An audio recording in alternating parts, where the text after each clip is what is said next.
Good morning. So, we'll continue with module number 6, waveguides.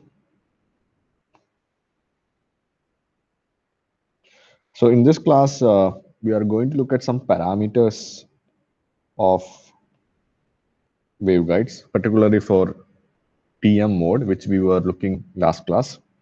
And then we will look at the TE mode if we have time. Okay. So in the last class, we have derived expressions for the electric and magnetic fields for a TM mode wave inside a waveguide. And we also have derived something called as a cutoff frequency. So we have derived the expression for cutoff frequency FC for TM wave. FC is equal to 1 by 2 pi root over mu epsilon into square root of m pi by a whole square plus n pi by b whole square, where m can take values from 0, 1, 2, etc. N can take values 0, 1, 2, etc. Okay. In this expression, the quantity 1 by root over mu epsilon is actually v, which is the velocity of the wave. So I can write Fc is equal to v by 2 pi square root of m pi by a whole square plus n pi by b whole square. Okay. So let me write down the definition of cutoff frequency, because in case you tend to forget. So cutoff frequency is actually the minimum frequency required for the wave to propagate inside a waveguide. Now the cutoff frequency will be there for TM mode and TE mode. So this whatever we have derived is for TM mode. So you can define cutoff frequency as, or you can say this is the operating frequency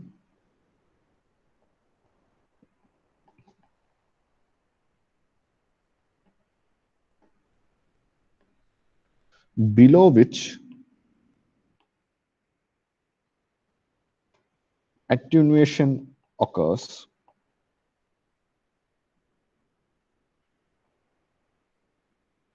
and above which propagation takes place.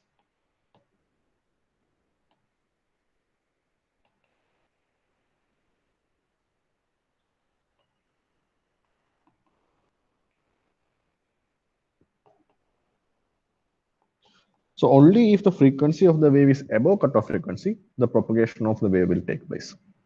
So please keep that in mind, because there were problems asked in semester exams regarding the cutoff frequency. Okay, fine. See, if you have a cutoff frequency, there will be a cutoff wavelength, because you know v is equal to, or the velocity is equal to f into lambda. So if there is a cutoff frequency, there is corresponding cutoff wavelength. And the cutoff wavelength is denoted as lambda suffix c, and is defined as the highest wavelength above which the wave is attenuated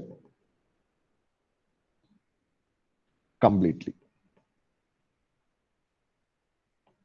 So the cutoff frequency is the minimum frequency, while the cutoff wavelength is the maximum wavelength. So no wave will propagate inside the waveguide above the cutoff wavelength. Okay. So I can write lambda c is equal to the velocity v divided by fc. So this is equal to V divided by FC we have already derived here, that is V by 2 pi square root of m pi by A whole square plus n pi by B whole square. So this, you see that you can cancel out V. The 2 pi will come up. So basically, the final expression will be lambda c is equal to 2 divided by, because there is a, okay, I'll just write it down anyway. 2 pi divided by, now you see there's a pi square here, and there's a pi square also here. So you can take this pi square out of square root, so it will become pi. So I can write this as pi square root of m by A whole square plus n by B whole square. So this is equal to 2 divided by square root of m by A whole square plus n by B whole square. This is lambda c. So the expression for the cutoff wavelength is 2 divided by square root of m by A whole square plus n by B whole square. Remember, the values of A and B are the dimensions of our waveguide. Okay, remember this, because it is coming everywhere. It will come everywhere, and all these parameters will depend on the dimensions of the waveguide. Okay, fine. Now, we have told about M and N already. It actually represents the mode.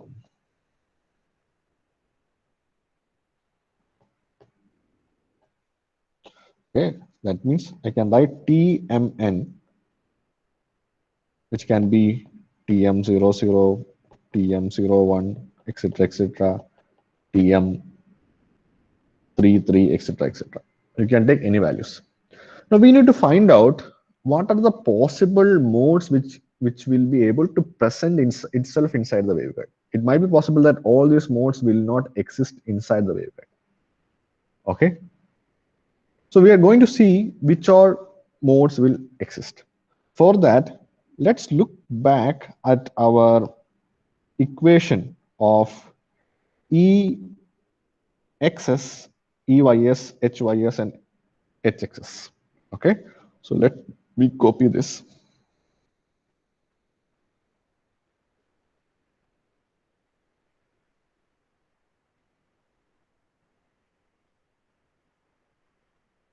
Sorry.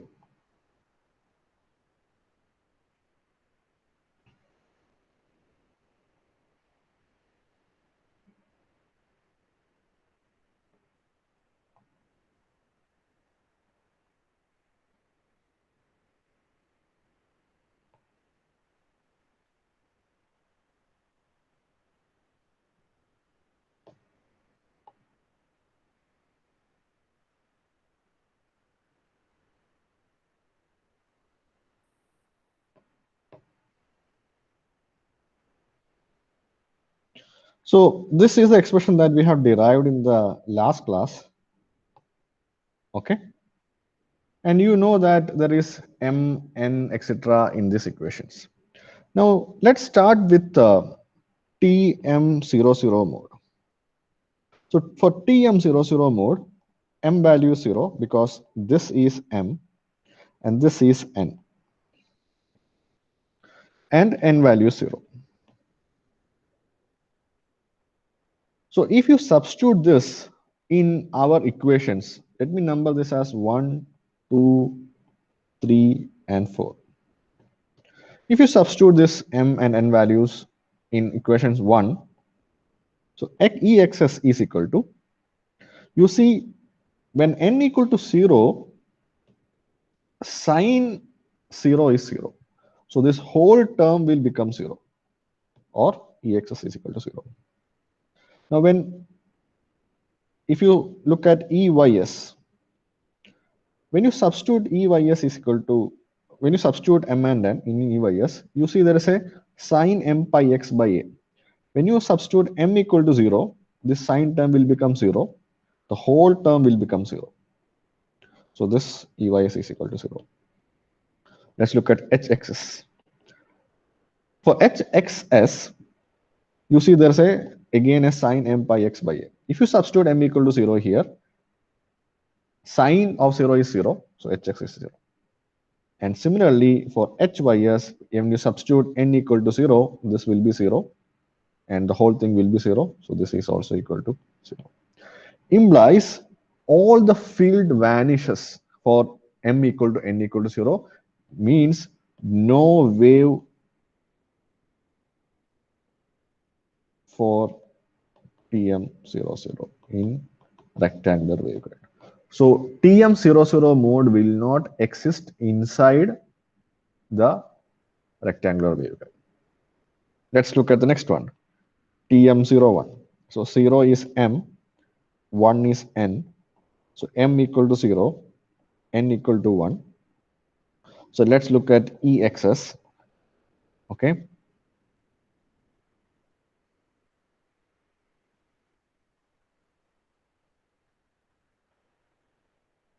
So let's substitute M equal to 0. So M equal to 0 means cos 0, which is 1. Sine N pi by Y by A, N is equal to 1. So this is not 0. But when you substitute M equal to 0, this term will become 0. So the whole term will become 0. So EXS is equal to 0. If you look at EYS, M is equal to 0, means sine 0 will come. So sine 0 means the whole term will become 0. This whole term will become 0. So EYS is equal to 0. Let's look at HSX. For HXS, M equal to 0. So this is 0. So the whole term will become 0. So HXS is equal to 0. For HYS, M equal to 0 means this is 1. N equal to 1 means this is sine pi Y by B, which is not 0. But since M equal to 0, this term is 0, which means the whole term is 0.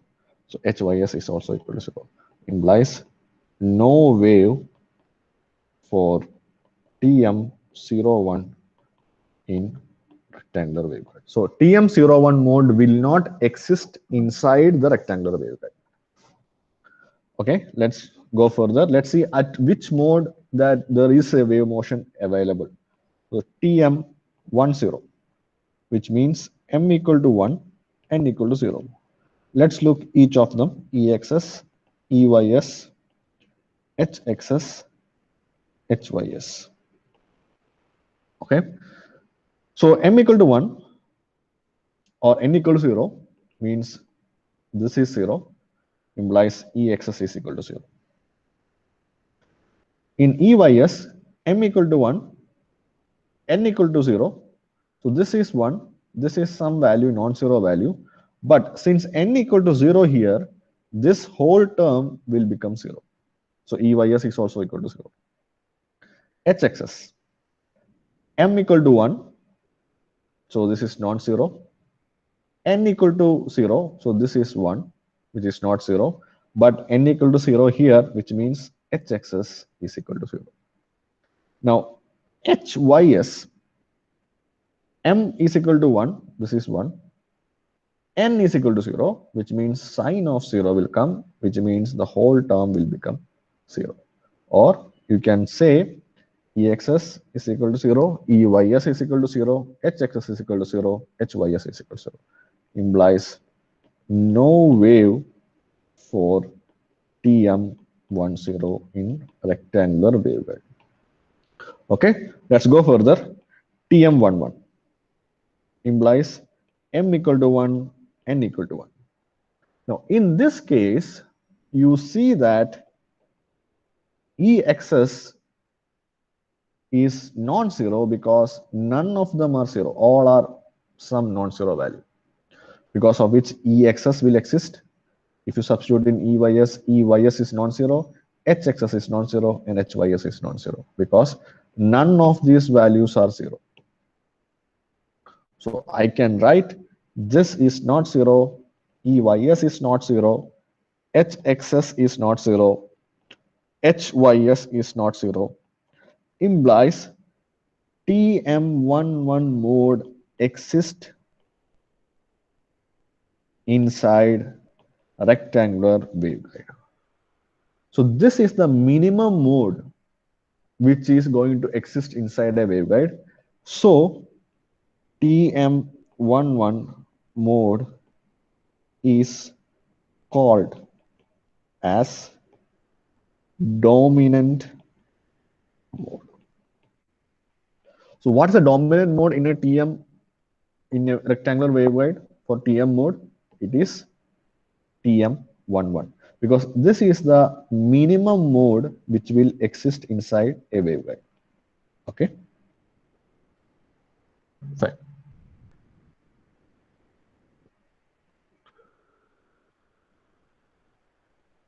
Okay, now we are going to look at some more expressions. So we are going to look at expressions for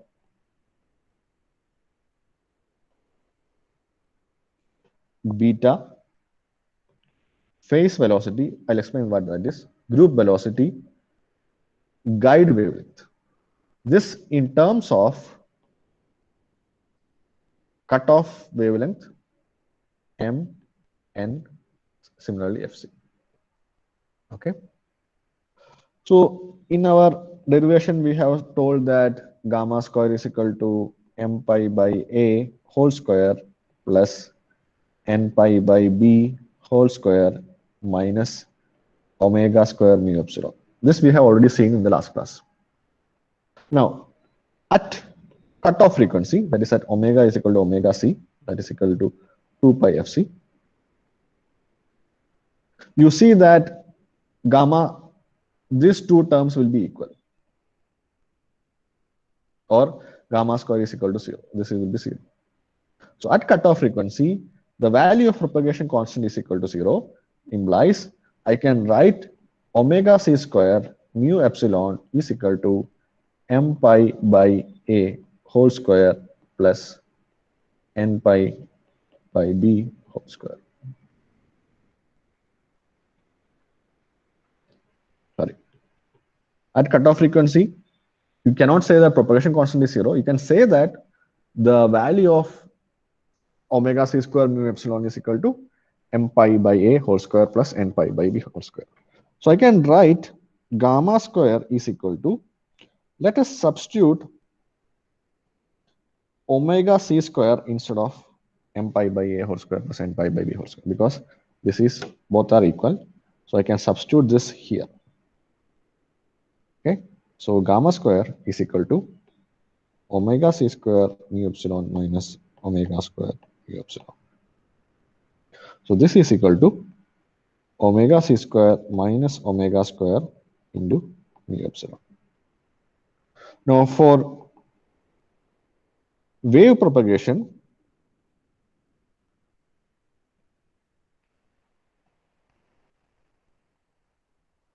the value of gamma should be j beta for a lossless medium, or gamma square should be minus beta square. So I can write as minus beta square is equal to omega c square minus omega square into mu epsilon. Okay, or beta square is equal to omega square minus omega c square mu epsilon. I just multiplied with negative sign, and the phase constant is equal to root over omega square minus omega c square into mu epsilon. So this is the expression for phase constant. So how did we derive? We derive saying that at cutoff frequency, value of omega c square mu epsilon should be equal to this term. So this term should be equal to this term at omega equal to omega c. So at this omega c, you can substitute this value instead of, sorry, you can substitute this value instead of this. So in gamma square, I substitute, instead of this, I substituted this.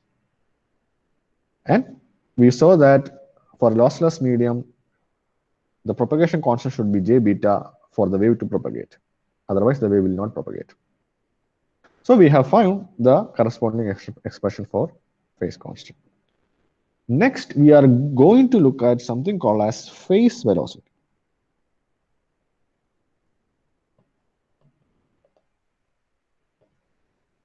Okay, it's represented as Vp.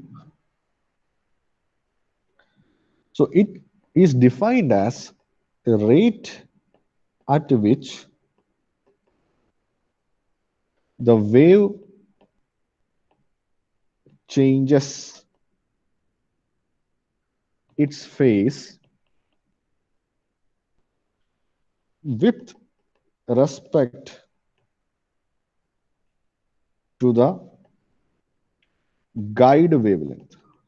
I'll come to guide, what is guide wavelength in a moment. So this is explanation. Okay, and it is given as Vp is equal to omega by beta. So this I can write as lambda g into f. So to give a physical significance, or what exactly is this phase velocity, you see when a wave propagates like this, okay, let's say I consider a phase p here. Now as the wave is moving in this direction, the p will also keeps on moving.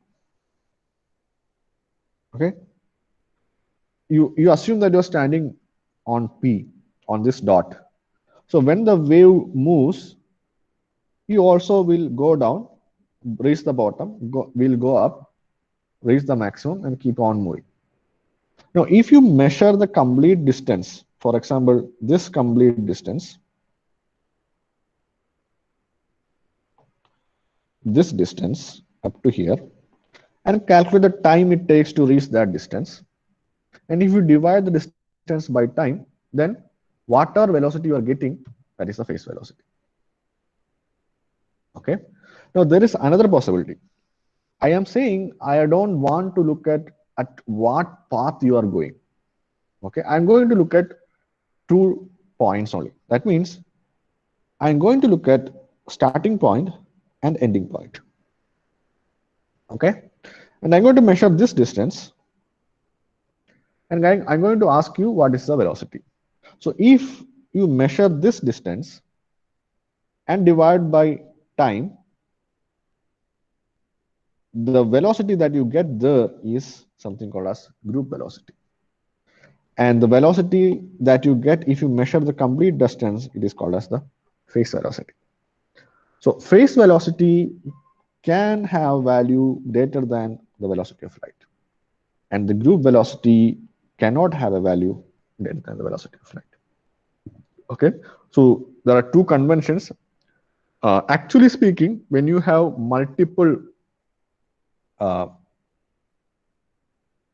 waves, for example, I think you have studied about amplitude modulation in communication. So in amplitude modulation, you might have seen the wave is something like this. I'll try to draw. I'm not sure I will be able to draw it correctly, but let me try.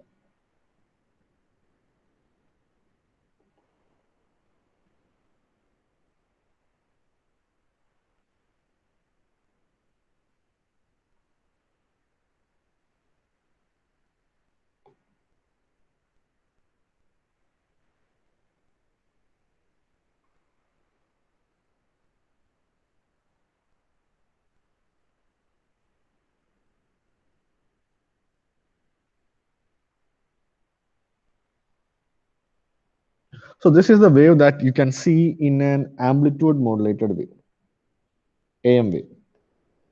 Okay, so this is just to give you a practical direction. So in this wave, you see there are 2 waves. One is the envelope, which is this one, and one is the wave inside the envelope. Now, both are moving at different velocities. If you consider any phase of the wave inside. Let's say you consider this phase, okay? And if you measure the velocity of that wave, that is the phase velocity, okay? Instead, if you consider the envelope and measure the velocity, that is the group velocity, because the envelope is actually the velocity of this whole group. So what is the velocity of this whole group as it moves is actually the group velocity. And what is the velocity of the phase inside the group? That is the phase velocity. And the phase velocity can have value much greater than the wavelength of light. That is because it's not a practical velocity, but it's because how we measure that. Okay, so this is phase velocity and group velocity. Okay, now we understood the expression for phase velocity as omega by beta. Let's substitute the values. So Vp is equal to omega by root over omega square minus omega c square into mu epsilon. So this is equal to, I'm just bringing this omega down. So 1 by root over omega square minus omega c square into mu epsilon whole divided by omega, which is equivalent. And just taking the omega inside, so that is 1 by square root of, when you take omega inside, it will get squared, omega squared minus omega c square into mu epsilon divided by omega square. Let's again take omega square. Let's divide omega square for each of the term. So this is equal to 1 by square root of 1 minus omega c square by omega square into mu epsilon. Okay. Now let's take mu epsilon out. So this is equal to 1 by root over mu epsilon into root over 1 minus omega c square by omega square. Okay. Now we already know that 1 by root over mu epsilon is actually the velocity. Okay. This is the actual velocity. It's not group velocity or phase velocity. It's actual velocity. So I can write this as V by root over 1 minus omega c by omega whole square. Now omega c, so this is one expression for Vp. Now omega c is equal to 2 pi fc, which is the cutoff frequency, and omega is equal to 2 pi f. Let's substitute this. Implies Vp is equal to V divided by root over 1 minus 2 pi fc by 2 pi f whole square. So 2 pi will get cancelled. So this is equal to V by root over 1 minus fc by f whole square. Now fc is equal to c into lambda c, sorry, c by lambda c, and f is equal to c by lambda. The c is the velocity, or v by lambda, whichever you are going to take. So I can write Vp is equal to V divided by square root of 1 minus c by lambda c divided by c by lambda, the whole square. Now you see the c will get cancelled. C will get cancelled. Lambda will come up, lambda c will go down. So my final expression for Vp in terms of cutoff wavelength is V by root over 1 minus lambda by lambda c square. Okay. So you get three different expressions for Vp. One in terms of frequency and velocity in radians, which is this one. One in terms of velocity and frequency in hertz. Sorry, not this one, which is this one.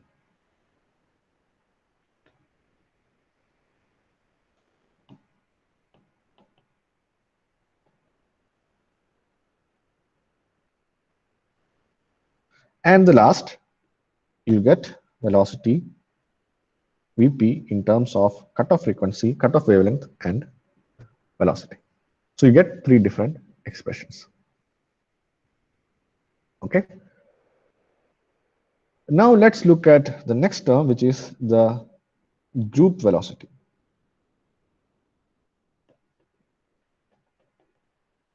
Which is given as Vg.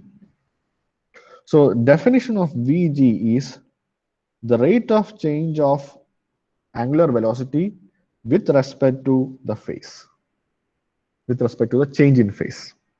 Okay. So I can write this as, so we know beta is equal to root over omega square minus omega c square into mu epsilon. We had derived this couple of some minute before. Let's do d beta by d omega. So this is equal to, so root over mu omega, mu epsilon is a constant. So I can take this out. So 1 by into 1 by 2 into root over omega square minus omega c square multiplied by 2 omega. So this is actually d beta by d omega. So my d omega by d beta is equal to, you just inverse this, that is 1 by root over mu epsilon into 2 will get cancelled.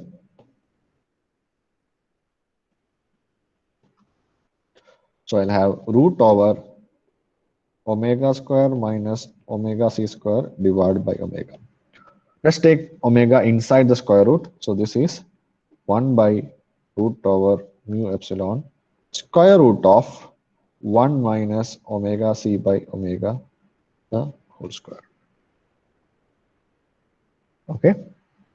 And we already know that this is actually the velocity v. So I can write Vg is equal to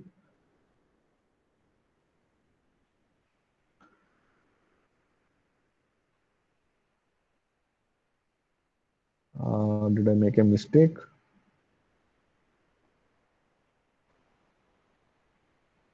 No, I think it's fine. So V into root over 1 minus omega c by omega the whole square. Okay. Now omega c is equal to 2 pi fc and omega is equal to 2 pi f implies, if you substitute this, Vg is equal to V into root over 1 minus fc by f whole square. Also, fc is equal to c by lambda c, f is equal to c by lambda. If you substitute this, Vg is equal to V into root over 1 minus lambda by lambda c whole square. So these are the three different expressions for the group velocity.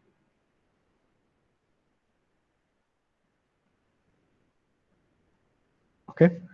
Now there is a special relation between group velocity and phase velocity, which is if you multiply group velocity and phase velocity, you will get the square of actual velocity. So you can prove this. Okay, this is an important expression. So if you are given the actual velocity of the wave and the group velocity, then you will be able to get back the phase velocity. Okay, phase velocity or the other one, whichever is given. So you can prove this. You can just see when you multiply Vg into Vp, what you are getting. That is all the proof. Next is guide wavelength.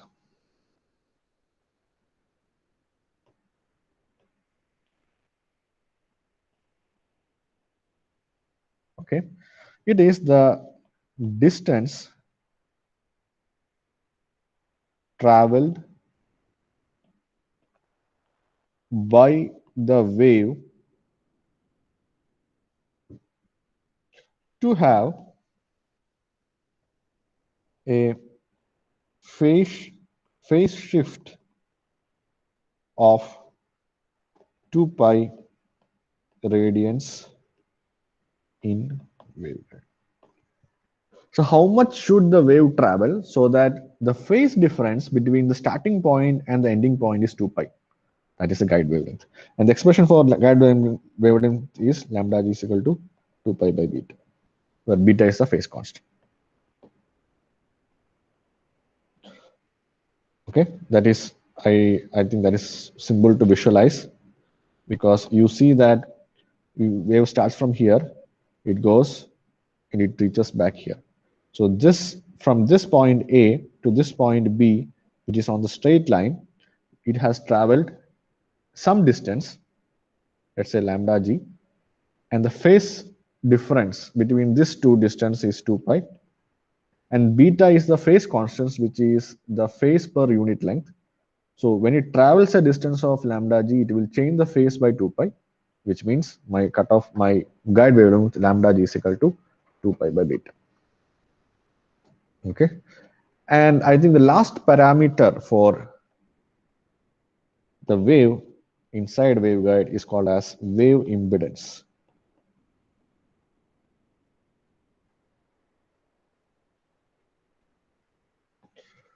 So wave impedance is actually the ratio of strength. Let me write that. Ratio of strength of electric field component along one transverse direction of propagation to the strength of the magnetic field component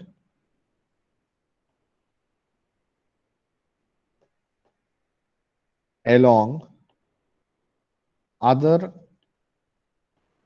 transverse direction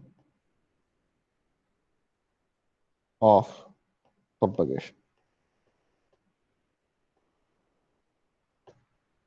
Okay, that means the wave impedance Z0 for TM mode is equal to Ex by Hy. So as per the definition, you see that electric field component along one transverse direction of propagation. So propagation direction is Z. Transverse direction is perpendicular direction to Z, which is, for example, X. To the strength of magnetic field component along the other transverse direction of propagation. So if you are taking electric field along X, then you should take the magnetic field along Y.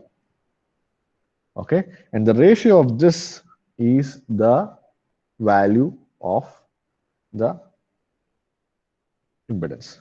So let's look at what the expression is. Okay, so Ex or Exs both are same. Instead we will have e raised to j omega t, that's all.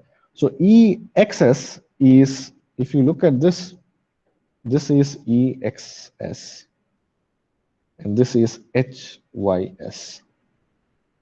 If you look at both the equation, you see that this part is same. Okay, oh sorry, I can write this whole part is same, this and this. So when you divide Exs by Hys, this will get cancelled. Okay, so only division is happening between this and this. When you divide these two, H square will get cancelled. So only thing that is remaining is gamma by j omega epsilon. So my value of Exs by Hy, Exx, or this is actually equal to Exs by Hys. Okay, so this is equal to gamma by j omega epsilon. Okay, but we know that gamma is j beta by j omega epsilon. So this is beta by omega epsilon. Again, we know beta is equal to root over omega square minus omega c square into mu epsilon. So I can write Z0 Tm is equal to omega into root over 1 minus omega c by omega whole square into mu epsilon. I just took omega out. You divide by omega epsilon. So this omega will get cancelled. Okay. And there is a root over epsilon here and epsilon here, which means root over epsilon will come down. So this is equal to root over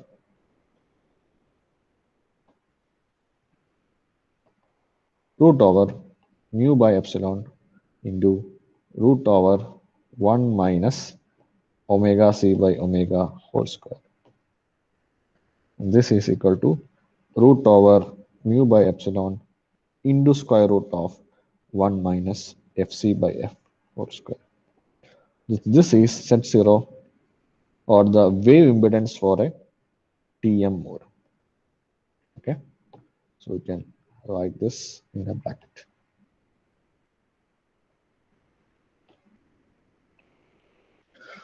Okay, fine. So I think we have completed about TM mode, and I don't think we'll have enough time to look at TE mode because it needs some amount of derivation. So we'll stop the class here. Make sure there are a lot of equations that we have derived in this class, and make sure you go through each derivations of each of these equations. Make sure you write each of these equations in a sheet of paper and keep it with you so that whenever you want to refer, you just go and refer the paper. Okay, lot of equations are there, and always they have asked questions on based on these equations. Actually, these are very simple equations, and you can directly apply these equations when it is being asked. Okay, fine. And I think you will all be coming in batches from next after this week, right? I think 3rd week of Jan or something. So make sure you have the notes of all that is being taught in the class. Okay, and I might ask you to write or answer the questions sitting in the class. You can just refer the notes and write, but that is fine. But you should have the notes with you, and I might give you a question paper and ask you to write the answers for the questions, and you can refer your notes and write. That is fine. Okay, and I'll also want you to look at the previous year's question paper, which I have already uploaded in the Google Classroom.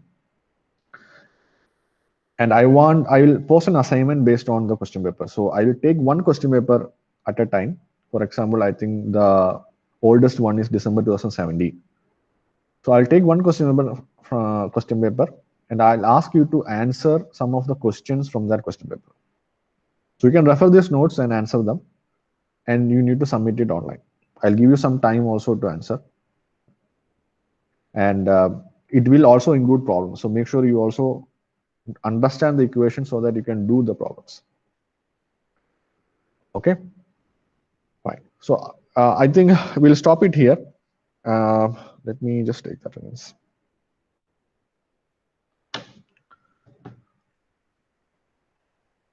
So I think I haven't put this attendance in ET-Lab because I couldn't upload the attendance. So I'll try to upload it by this weekend or something. Okay, just a second.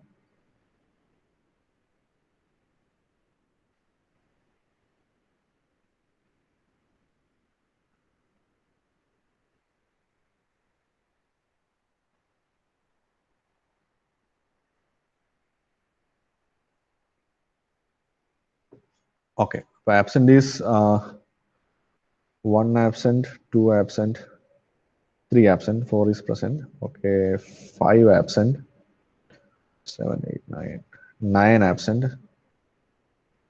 12 absent, 15 absent. 16,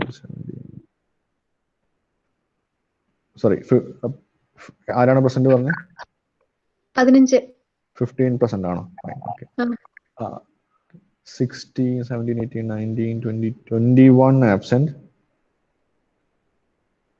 26 absent, 28 absent, 30 absent.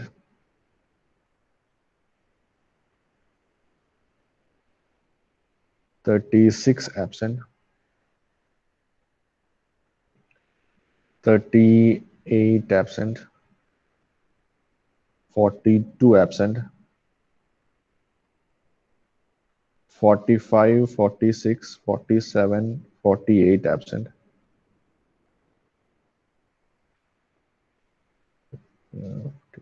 56 absent and 58 absent. Okay. So I'll just read out the roll numbers which are absent. 1, 2, 3, 5, 9, 12, 21, 26, 28, 30, 36, 38, 42, 45, 46, 47, 48, 56. Okay. കഴിഞ്ഞ കുറച്ച് നാളായിട്ട് കുറച്ചധികം absentees കാണുന്നുണ്ട്. Make sure you know how much percentage of you are present, like how much percentage your attendance. കാരണം അവസാനം പിന്നെ എൻ്റെ അടുത്ത് സാർ കുറച്ച് 1% അല്ലേ കുറച്ച് കൂട്ടി തരണം എന്ന് പറഞ്ഞു വരരുത്. Okay, fine. And also I just need to tell you one more thing. So next semester നിങ്ങൾക്ക് object oriented programming എന്ന് പറഞ്ഞൊരു ക്ലാസ് ഉണ്ട്. അപ്പോൾ അതിന് you should have some programming background. So I was planning to give you some bridge course, either programming പഠിപ്പിക്കാൻ വേണ്ടിയിട്ട് either C or C++. I am planning to have a bridge course. അതിന്റെ schedule ആയിട്ടില്ല, അതെങ്ങനെ വേണം എന്നുള്ളതാണ്. So I want you to let me know when will that be okay for you. അതായത് ഏത് സമയത്ത് ക്ലാസ് വേണം എന്നുള്ളത്. അത് ഇപ്പോഴത്തെ കറണ്ട് സെമസ്റ്ററിന്റെ കൂടെ റൺ ചെയ്യണോ, അതല്ല നിങ്ങളുടെ പരീക്ഷ കഴിഞ്ഞ് നിങ്ങൾക്ക് അധികം സമയം ഉണ്ടാവാൻ സാധ്യതയില്ല, റൺ ചെയ്യണോ? കാരണം അത് അറ്റ്ലീസ്റ്റ് എനിക്ക് ഒരു 2 to 3 weeks വേണം. 2 to 3 weeks എന്ന് വെച്ചാൽ ഒരു 10 to 15 days വേണം അതൊന്ന് കംപ്ലീറ്റ് ചെയ്യാൻ വേണ്ടിയിട്ട്. അപ്പം അതൊരു ഓൺലൈനായിട്ട് എടുക്കാമെന്ന് ഞാൻ വിചാരിക്കുന്നു. ബട്ട് നിങ്ങളുടെ ഭാഗത്തു നിന്ന് ഒരു എഫേർട്ട് ഉണ്ടായാലേ അത് സക്സസ്ഫുൾ ആവത്തുള്ളൂ. കാരണം പ്രോഗ്രാമിംഗ് സെഷൻസ് ആണ്, അത് നിങ്ങൾ തന്നെ വീട്ടിൽ നിന്ന് അസൈൻമെന്റ്സ് വരും, അത് നിങ്ങൾ തന്നെ വീട്ടിൽ നിന്ന് ചെയ്യണം. ഓക്കെ, അപ്പം അതിന് I want somebody to let me know when you will be okay to do that class. It will be apart from your normal classes. It will be helpful for your placements also. കാരണം ഏത് company പോയാലും നിങ്ങളോട് ആദ്യം ചോദിക്കുന്നത് C അറിയാവോ, C++ അറിയാവോ എന്നുള്ളതാണ്, അതിന്റെ പ്രോഗ്രാമിംഗ് അറിയാവുന്നതാണ്. അപ്പം നിങ്ങൾ ഏതൊക്കെ ആപ്റ്റിറ്റ്യൂഡ് ക്ലിയർ ചെയ്താലും ഫൈനലി ഇന്റർവ്യൂവിൽ എത്തുമ്പം അത് ബേസിക് പ്രോഗ്രാമിംഗ് എന്തായാലും അവർ ചോദിക്കും. അപ്പം നിങ്ങളുടെ നെക്സ്റ്റ് സെമസ്റ്ററിലെ എന്താ പറയാ ഊപ്പ് കോഴ്സ് എന്ന് പറഞ്ഞു കഴിഞ്ഞാൽ